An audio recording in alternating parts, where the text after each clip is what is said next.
So for today's lesson objective, okay, I'm glad, Stephen, you shared this with me. So I'm going to talking about, did you do like a past paper, like a full-length past paper? I haven't gotten the chance to do one of those yet. Okay, then I'll send that as your homework, okay? And also I will use some of the material during the class. Okay, I'm going to talking about the MCQ, and because you also only have done Unit 1 to Unit 4, so I'm going to use some of the progress check of Unit 1 and Unit 4. Okay, first let's go to the AAQ, all right. But before that, I wanted to show you some of the chief student report from last year, like 2025. So for AP Psychology, you can make a guess. What is the overall score of AP, the average score last year? Well, how many? What are the total points in psych? 150. 5. Oh. The average score is like a 4. No, not that good. 3.2. Oh, okay. 3.2. Okay, people 3.2. told me that psychology is one of the easiest APs, so I was guessing it's one of higher the end, easiest the social science AP. So, but it's not that easy. You can only 14% of students got a 5. That's lower than AP calculus, right? Of course, that's lower than AP calculus. AP calculus is the most friendly one, the one, the top one, the top one. AP psychology is compare. I know you also take an AP literature, right? I'm taking it this year. This year, yeah. This is way easier than AP literature. But still, it's a lot of reading, still a lot of memory. So it's a 14. But I'm pretty good at English stuff. Yeah, I know. But not as good as social sciences, yeah. Really? Well, social science, But our, to be honest, our AP psychology is very much like English. So basically it's reading. If you understand the reading, you could use your common sense. But some of the questions you still need to know the term. But like I said, if you learn, you basically can make sure you get a score over 130, because the perfect score is 150. So the overall score is 3.2, and also, I'm going to talking about the FRQ first. That's AAQ. Okay, so the original score is 7. So you got a 7 marks for this question, and you got a 6 question. You can see you have question A to question A, B, C, D, E. And, wait. This is question. Oh, yeah. So you got A, B, C, D, E. So you got, and also, it should be F. Oh my God, I cannot believe this is a typo. This is an official document from College Board. It has a typo. You see, that's crazy. That should be part. That's pretty crazy. That's pretty crazy. Okay. So we got a 6 question. I didn't even notice that because I never pay attention to that. Okay. We got a 1, 2, 3, 4, 5. So we got a 6 question, and so we got a 7 marks. For the part F, we got the maximum points is 2. And you can see the overall mean score is 4.97 out of 7. So it's not that bad.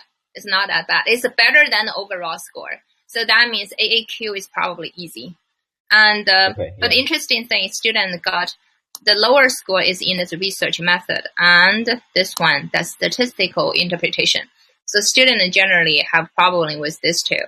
And for this one, like the ethical guideline, is students' best performance. Okay, so for this 7 score, mark 7. So, and later on, you're gonna transcribe it into 25 to 25. So we got an MCQ. MCQ is 100 marks, and FRQ is 50. It's 50. And for MCQ, you got a 75 questions. Oh, okay. Yeah, and for MRQ, you got AAQ. AAQ is 25, and EBQ is another 25. That's it. Okay. So that means for each one point, that equals like 3.75. Then overall, what is usually the cutoff line for a 5?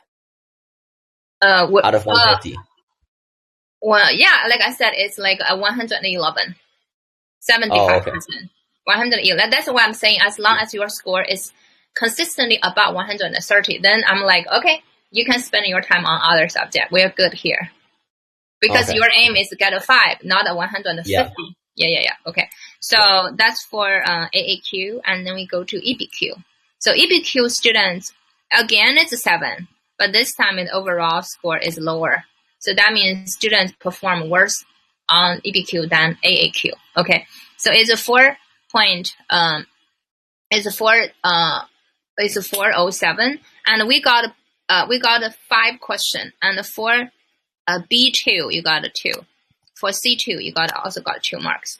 So, and you can see students generally perform worse in this one, the last one, the reasoning part, they should have 2 points, but actually they only got 9.99 as the average score. Their first body paragraph is stronger than their second. Yeah, exactly. So the performance of the first reasoning is better than the second one. The reason is like students is running out of term. They can only using one term. So they are not able to come out another one. Okay, so that's the EBQ. All right, so that's the performance. So that means for the students, and especially for Steven, for AAQ, you might want to have a perfect score. And for EBQ, again, if you got a lower score in this section, that's acceptable. But that's it. I mean, for the other question, that should be easy for you. Okay. And now let's go to a AAQ question. Okay, AAQ is, like I said, you read one source and you answer 6 questions, like here. Okay. Here is the 6th question you are going to answer. Now you got a pen. So, so Stephen, could you underline like the keywords of each question? So like, for example, the first one should be research method. You did this. Okay. Thank you. Dependent variable. Dependent variable. The operational definition. All right. Statistical significance. Statistical significance. Mm-hmm. Ethical guideline. Ethical guideline. Yeah.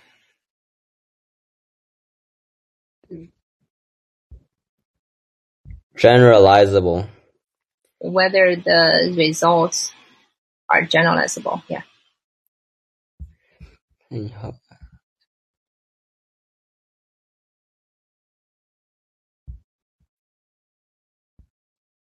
Support. Well, this is just to prove that if this is right. Yeah. So the passage is about to approve. This is a drug, a medication. It's an SNRI. Whether this one is effective in treating major depressive disorder. Okay. So here is the 6th question we are going to answer. So the last one was 2 marks. The other ones was 1 mark. All right. And then you're going to read one source. Okay, so the source is generally you have 10 minutes to read the source, but for me, I feel like 3 to 5 minutes would be good enough to understand the text. Okay, now you got everything about the source. You can read the source. The source I put it here is a shortened one because I don't want to waste too much time reading the text. So the real exam one is slightly longer, but it generally has the same pattern. Okay. Okay, now let's just read the source and you can underline the text that you think that's important.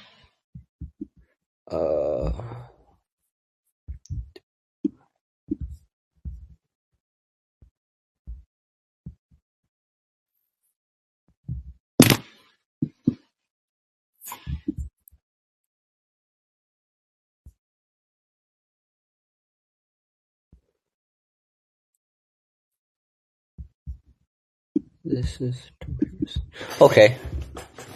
Mm-hmm. Participant.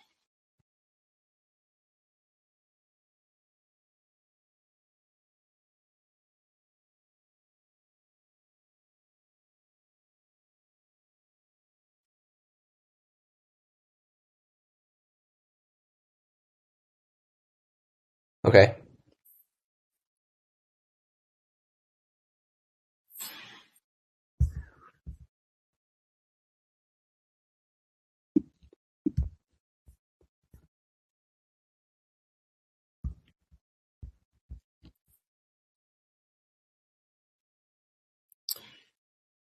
Okay.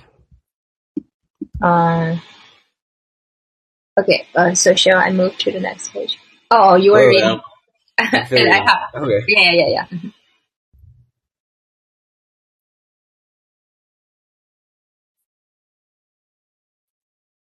Okay.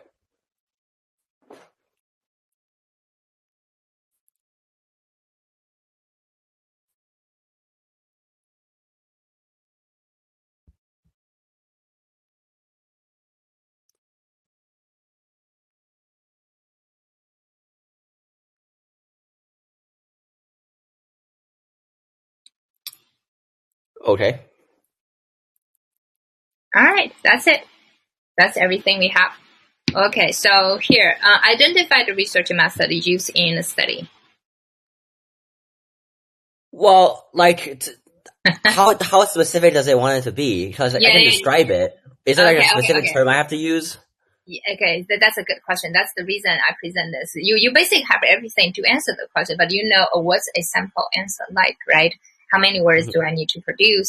Okay, how would you answer this question? Just use your instinct. How would you answer this one? I would just describe the method. Like how? Can you give me the answer? Because you can just say it. Like, they had 3 groups and compared them to each other. They had the placebo. I don't know how to pronounce it. Placebo. They had the one that they were testing, the LY thing. Yeah. And they had another one, like another comparison drug.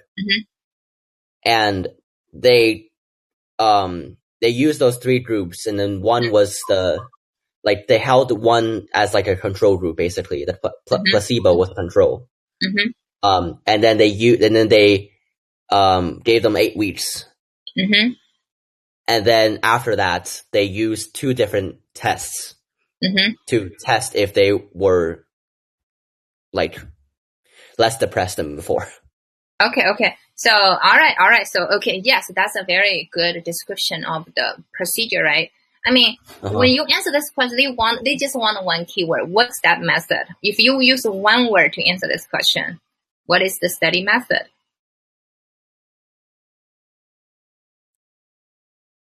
Experimentation? Exactly. It's an experiment. So your answer should be the study method used here is an experiment.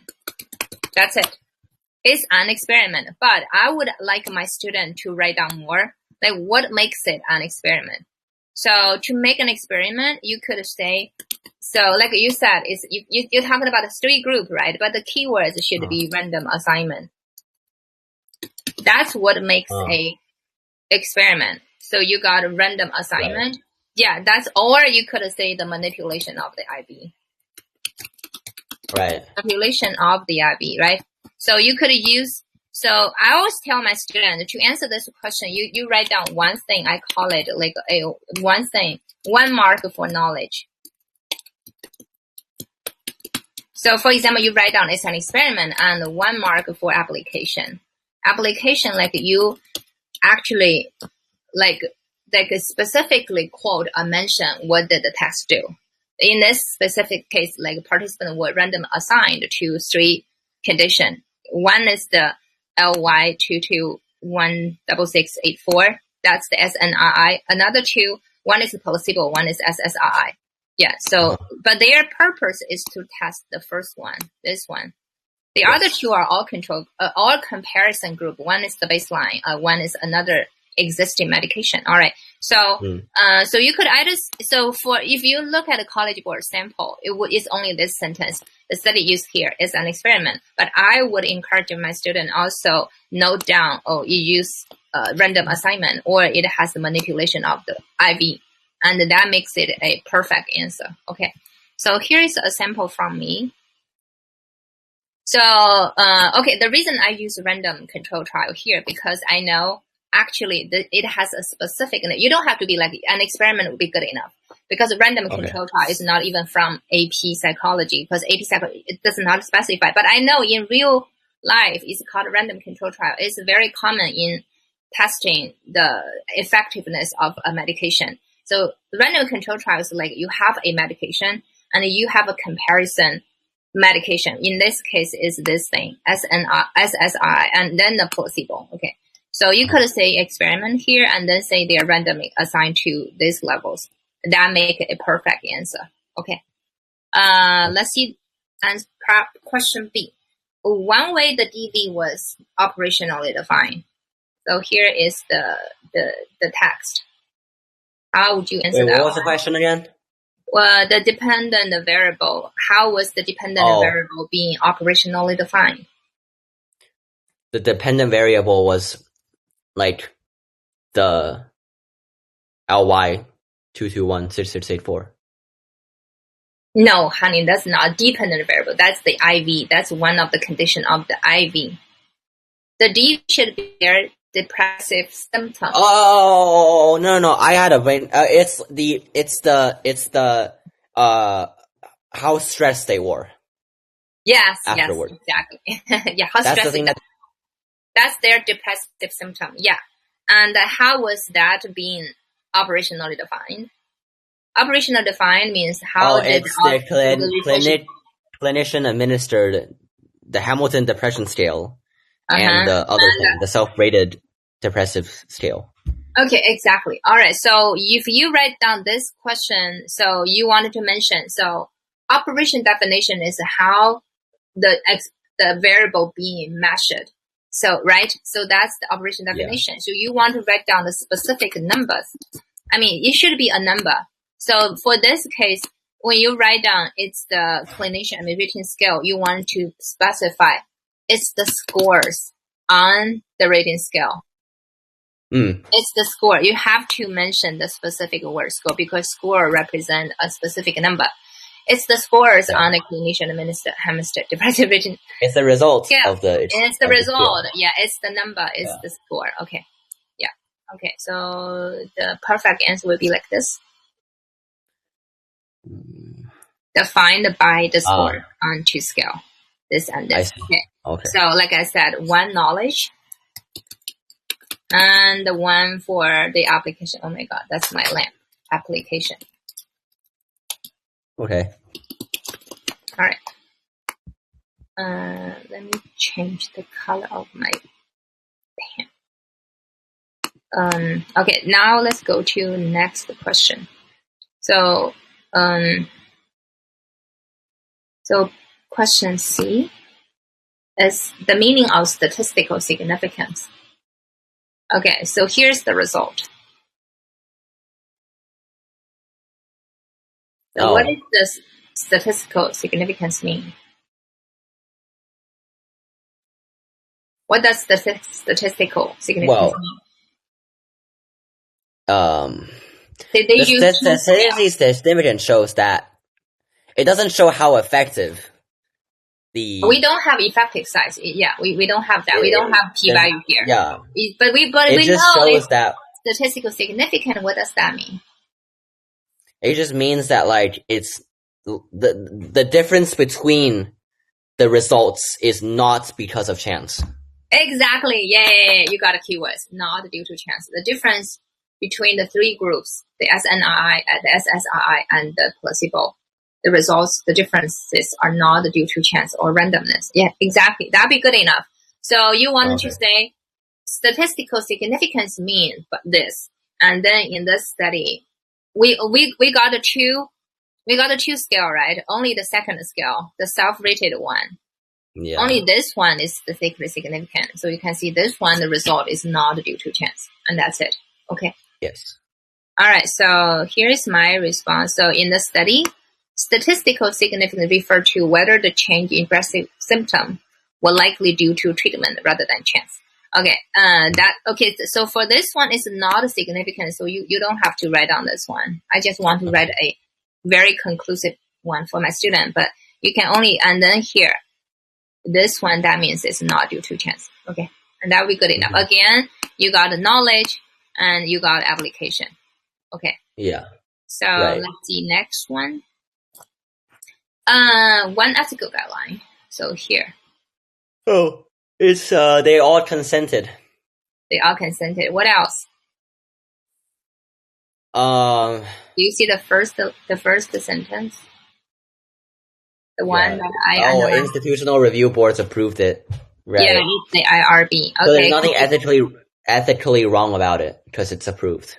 Yeah, exactly. So I mean, we got 2 points here. We can just write down one of them. Like you said, informed consent would be enough. But again, when I give my student sample, I would have it all. So those information. Okay. So here the answer would be like this.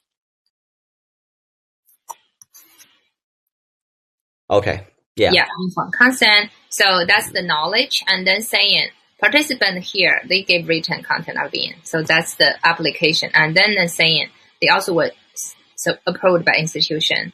No review board. That means ethical consideration were met. Right. Okay. Next, to what extent the research finding may or may not be generalizable? Okay, let's look at the sample or the participant. How do you think the sample? How would you answer this question? I mean, I would say like, not really. All right. Okay, so it has limited generalizability. Okay, so for this question, so Stephen, if you write down yes or not, both are okay. That depends on how you explain your answer. Okay, now you are saying it's not generalizable. Okay, why? Because it only controlled for, well, first of all, it's adults. So the children they're definitely not generalizable towards children. Yeah, it's only adults. Yeah, exactly. Mm-hmm. And it only controlled for different countries. And out of the countries, there's it did not control for male and female. It did not control for income. Like a lot of things it did not control for. Okay, exactly. Okay, so it mentioned, so it's only adults. That's a good point. And also it's only from the 4 countries. We don't know. And it's also only patients that are diagnosed with this. We don't know if it's generalizable towards everybody. Yeah, we don't know for the one who did not go to the hospital and have the diagnosis, right? And also it's only outpatient. It doesn't talk about inpatient, because the inpatient might have a severe symptom than the outpatient. All right. Yes. So, all right, that makes, like for me, I always say not generalizable because there is no perfect sample. But if you say, oh, it's generalizable, it also works because they got a 469 sample. That's a large sample, right? And also from 4 countries, that's quite diverse. Because India, like Asian country, United States, that's very individualistic. So you could also say that way. But me, I always say it's not good enough. Right. Okay, here's a sample. So first, the AO1, to answer the question, it has limited generalizability. And then list some of your reasons. For me, I'm talking about it's from 4 countries. But the sample size from each country is unknown. From my own experiences, bigger chance, like a majority of the samples are from America. Only a very small proportion of them are from the other 3 countries. Okay. Exactly. And also only talking about focus on outpatient, so may not reflect the broad population of individual with MDD. Okay. Including inpatient or those with varying level of severity, like you are saying, who did not go to the hospital and being diagnosed. Okay. So that's the sample. And the last one, whether the research, how at least one of the research findings support or refute. That means you need to quote the finding and saying whether it support or refuse the claim. Okay, so here is the result. I would just quote, the group who took the thing did not show statistically significant reduction in depressive symptoms compared to the placebo group when measured by the Hamilton Depressing Rating Scale. But for that one, it's refute. And I would say it refutes it because it's pretty self-explanatory, no? It's like it did not, the LY221664 did not show a statistically significant decrease in what it does compared to placebo. Yeah. Okay. So like me, here's my answer. So I say it's only partially refute the claim, because that this one is effective in treating MDD. partially refute, that means also support. Okay. And then I list both sides of the result. Okay. That's it. That's an AAQ. You got 25 minutes to answer this one.